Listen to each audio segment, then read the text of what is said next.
आज तक यूएसए ने जिस भी कंट्री पर सैंक्शंस लगाए हैं वो सभी कंट्रीज़ इकोनॉमिकली कोलैप्स कर चुकी है। चाहे वो नॉर्थ कोरिया हो, क्यूबा हो, ईरान, सीरिया, वेनेजुएला, ये सभी कंट्रीज़ के ऊपर यूएसए ने इकोनॉमिक सैंक्शंस लगाए हैं और ये सभी कंट्रीज़ की आर्थिक स्थिति आज हम सब जानते हैं। सैंक्शंस कंट्रीज़ के लिस्ट में हाल ही में वॉर की वजह से रसिया भी शामिल हो गया है।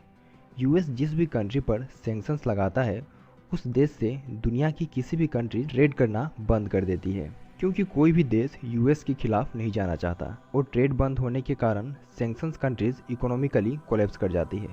लेकिन रसिया के केस में ऐसा नहीं हो रहा।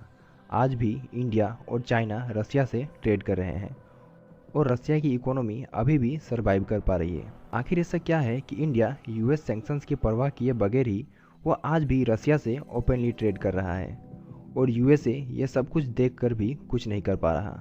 और यूएसए आईएमएफ और वर्ल्ड बैंक ये सभी फाइनेंशियल इंस्टीट्यूशन को कैसे आसानी से कंट्रोल कर पा रहा है और यूएसए कैसे आज दुनिया भर में अपनी करेंसी डॉलर को एक वेपन की तरह यूज़ कर रहा है।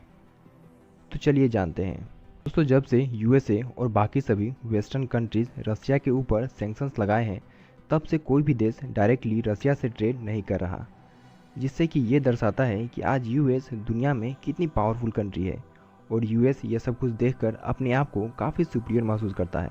लेकिन इंडिया, जो कि यूएस के खिलाफ जाकर भी रसिया से आज भी क्रूड ऑयल परचेज कर रहा है। लेकिन आखिर ऐसा क्यों? जब यही सवाल यूरोप में हमारे विदेश मंत्री डॉक्टर एस जयशंकर से एक रिपोर्टर ने पूछा, तब डॉक्टर एस जयशंकर का जवाब था कि हम एक इंडिपेंडेंट कंट्री है और हमारी अपनी रूल्स और रेगुलेशंस है, हमारी अपनी इंडिपेंडेंट फॉरेन पॉलिसी है। हम यूएन द्वारा लगाए गए सैंक्शन को तो फॉलो करते हैं, लेकिन किसी इंडिविजुअल कंट्री के इंटरेस्ट के हिसाब से ट्रेड नहीं करते। दोस्तों, आज हमारे रिलेशन रसिया के साथ काफ़ी अच्छे हैं और आज रशियन ऑयल की इंटरनेशनल मार्केट में डिमांड ना होने के कारण आज रसिया हमें डिस्काउंटेड ऑयल ऑफर कर रहा है और इंटरनेशनल स्टेज पर कोई भी कंट्री सबसे पहले अपना फ़ायदा देखती है, ना कि दोस्ती यारी।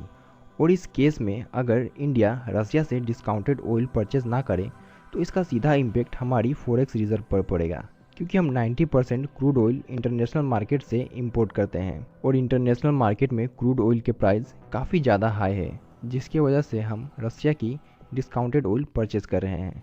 और आज यूएस ये सब कुछ देखकर भी इंडिया और चाइना के खिलाफ कोई भी एक्शन नहीं ले पा रहा, क्योंकि अगर यूएस इन दोनों कंट्रीज़ के खिलाफ कोई भी इकोनॉमिक सैंक्शंस लगाता है तो इससे पूरे ग्लोबल ट्रेड पर इफेक्ट पड़ेगा और यूएसए की खुद की इकोनॉमी भी सर्वाइव नहीं कर पाएगी।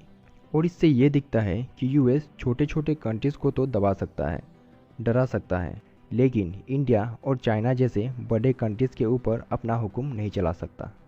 आज यूएस की डोमिनेंस वर्ल्ड बैंक और आईएमएफ पर इतनी ज़्यादा है कि कोई भी कंट्रीज़ यूएस की अनुमति के बिना वर्ल्ड बैंक या फिर आईएमएफ से लोन नहीं ले सकता। आज पूरी दुनिया एक ही करेंसी में ट्रेड करती है और वो है यूएस डॉलर, और यूएसए जब चाहे तब इसे रोक सकता है, जैसे कि आज रसिया के साथ हुआ है।